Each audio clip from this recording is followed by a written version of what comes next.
इसमें सिर्फ यही कि आपको ऐसा नहीं लगा कि एक पॉलिटिकल एस्पिरेशन और एक पॉलिटिकल जो है वहाँ पर सिनेरियो बन गया है, क्योंकि बाद में ये चीज़ देखी गई कि सबका अलग अलग एक जो है व्यू था।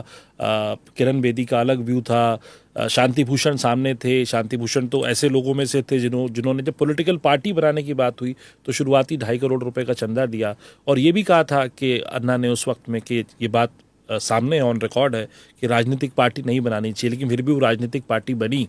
और ये सब चीज़ें दोबारा जो है रामलीला मैदान से जब दोबारा जंतर मंतर पे आए थे तब की बातें मैं आपसे बता रहा हूँ।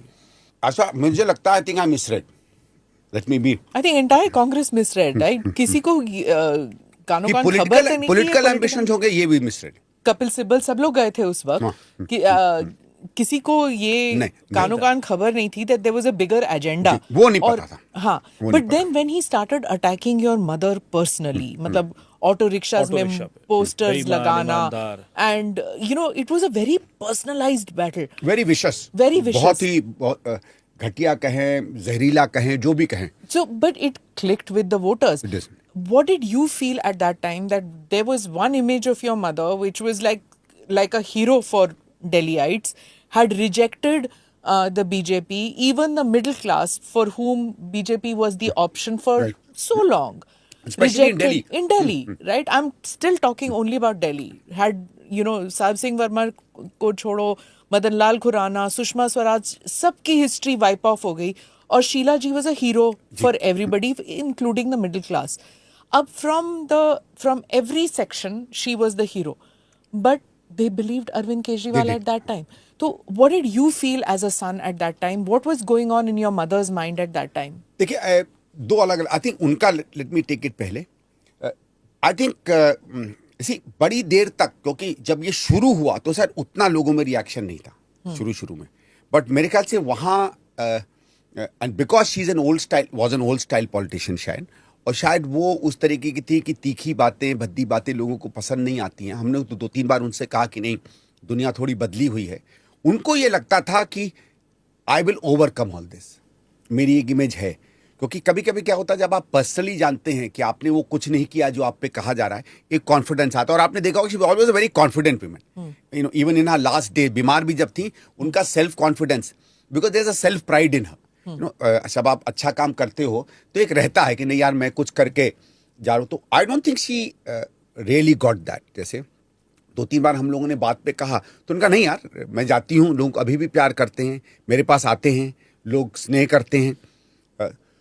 वो मुझे लगता है कुछ इसका जो एक तरीका था, और दूसरा एक तो थोड़ा सा निर्भय की बात, जो बहुत ज्यादा तीखापन हो गया. मतलब इनके ऊपर चप्पलें फेंकवा देना, हूटिंग करवा देना.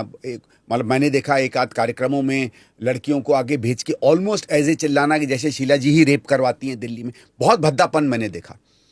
That hurt her also. And मुझे लगता है कि कहीं एक 20% she withdrew. You know, I think she felt deeply hurt. Did she feel let down by the Congress party? Yes, also. I think उनको ये लगा कि मुझे डिफेंड क्यों नहीं कर रहे हैं. I'm not saying she put a blame on them. मैं किसी पे उंगली भी नहीं उठा रहा, बट आई थिंक उनको लगा कि यार, मैं अकेले क्यों लड़ रही हूँ. You know. Did you feel like that? I also thought. You were in the party also, and you were also her son. अब जैसे सिंपली अगर आप कॉमनवेल्थ की रिपोर्ट्स ले लें, ठीक है भाई, आती हैं सीएजी की रिपोर्ट्स आती हैं. मैंने कॉमनवेल्थ की वो रिपोर्ट देखी, उसमें नथिंग एक्स्ट्राऑर्डिनरी विद दैट. आपको याद होगा, मुन्नी मरहूम जोशी जी चेयरमैन थे. उसके बाद जब उन्होंने रिपोर्ट निकाली तो कुछ कलमाडी पे, कुछ इधर उधर, दिल्ली गवर्नमेंट पर कुछ नहीं आया. उसके बाद वही सीएजी की रिपोर्ट एक दिल्ली गवर्नमेंट के ऊपर भी आई, जो गई और जो 2015-16 में एग्जामिन हुई, जब पूरी की पूरी पीएससी, इनके तो 67 थे ना 70 में से. तो केजरीवाल के लोगों ने देखा.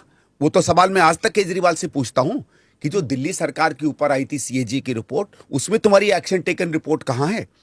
तो उसमें भी कोई बहुत खास नहीं था, पर ऐसा लग रहा था कि एक वही अपने आप को डिफेंड कर रही है.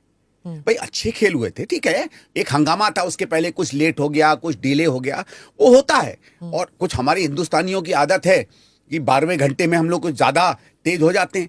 But you know, if you remember all the various doubts that were put, I think the great conduction of the games settle that. आज भी कई बार कॉमनवेल्थ की सड़कें हैं जिनमें आज भी गड्ढे नहीं हैं, आज भी वो स्टेडियम हैं जो बेहतरीन तरीके से चल रहे हैं, तो आई थिंक अच्छा इंफ्रास्ट्रक्चर बना था। Is that one of the reasons why you decided to take on Kejriwal in this election? That it's somewhere rankles in your mind कि I won't use the word badla, revenge, but in some way it's your tribute to your mother to fight this election? To some extent आप कह सकते हैं, पर इसमें देखो दोनों हैं। एक तो जो पर्सनल उसने एक हमला किया, I think it was personal, I don't think it was political. देखिए हम हमला करते हैं, मोदी जी पे भी कहते हैं, अमित जी पे भी कहते हैं, सब पर कहते हैं, पर हम भी जानते हैं कि पॉलिटिकल हमला होता है।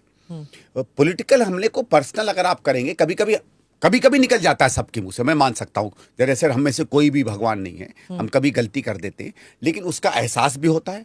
आशा करते हैं कि कोशिश करते हैं ऐसे शब्द फिर कभी ना इस्तेमाल करें, और मानते हैं मन में ग्लानि होती है, पर उसको आप कॉन्स्टेंटली अपना एक एजेंडा बना लें कि आपको उस व्यक्ति को भी बर्बाद करना है, केवल उसकी राजनीति को नहीं। वो जो एजेंडा इन्होंने उठाया, और मुझे लगता है उसको कभी ना कभी किसी न किसी तरीके से साफ करना, एक तो वो जिम्मेवारी बेटे के रूप में तो मेरी बनती है। कांग्रेस उसको चाहे, कोई और पार्टी चाहे ना चाहे, क्योंकि वो तो जरूरी है। उनका जो काम 15 साल का, वो अगर इसके साथ कंपेयर करें तो चलो कोई कंपैरिजन नहीं है, लेकिन कम से कम उसको भी वापस लाना। एंड जब मैं बार बार पूछता हूं यार कि भाई 10 साल में कहाँ हैं वो हथकड़ियां, कहाँ हैं वो 350 पेज की रिपोर्ट। मतलब मैं अब ऑलमोस्ट बोर हो गया हूं इस बात को बार बार पूछ के, पर वो 1-2 सवाल तो बनते हैं ना, कि आपने अगर किसी को ऐसा कह दिया तो यार कुछ तो होता तुम्हारे पास। लेकिन वो जवाब नहीं दे रहे हैं। I have seen that in all their press conferences they are attacking the BJP, he is attacking Modi ji, लेकिन आप पे वो कुछ वार नहीं कर रहे। क्यों? इज इट अ नूरा कुश्ती between you and Arvind Kejriwal? नहीं, आई थिंक उसकी तरफ से it's a great strategy, because he has no answers. आप उस अरीना में लड़ेंगे ही नहीं ना भाई। अगर मैं क्रिकेटर हूं तो बेसबॉल खेलने थोड़ी पहुंच जाऊंगा, है ना? तो आप तो वही लड़ाई लड़ेंगे ना। जैसे होता है कि भाई जब स्पिनिंग विकेट होती है तो हम पेस बॉलर्स को नहीं लगाते, ज्यादा स्पिनर्स लाते हैं टीम में। हर खेल का ही होता है। आई थिंक देखो इतना वो एस्ट्यूट तो है, वो जानता है। मैंने कितनी बार कहा यार कि आप या आपकी सीएम आए ना एक बार, कभी नहीं आएगा। बहुत से लोगों को उसने कहा है ग्रेट डिबेट दिस दैट, कभी वो कहेंगे सौरभ भारद्वाज, मैंने कहा ना ना ना ना ना ना, आप आओ ना। तो 8-10 मैंने तो ये कहा कि आप अपना एजेंडा तय करो, आप शुरू के 1 घंटे बोलो आपने क्या किया, जो आप बोलना चाहते हो, और मैं आप ही के कागज, आप ही के सरकार के दस्तावेज एक भी अपना नहीं यूज करूंगा। मैंने कितनी बार चैलेंज किया है, एक भी मैं गैर ऑफिशियल अगर कागज यूज करूं तो मैं उसी समय डिबेट से उठ जाऊंगा। पर he knows where he is weakest. वो जानता है इस गलती से अगर वो इस डिबेट में बैठ गया तो उसके बाद तो फिर मैं इतना आपसे कह सकता हूं, I am not saying it with any arrogance, मैं बहुत विनम्रता से कह रहा हूं, उसके बाद ये as a politician somebody who claims कि उसने काम किया फिर नहीं उठ पाएगा। वोट पड़े नहीं पड़े वो अलग की राजनीति है।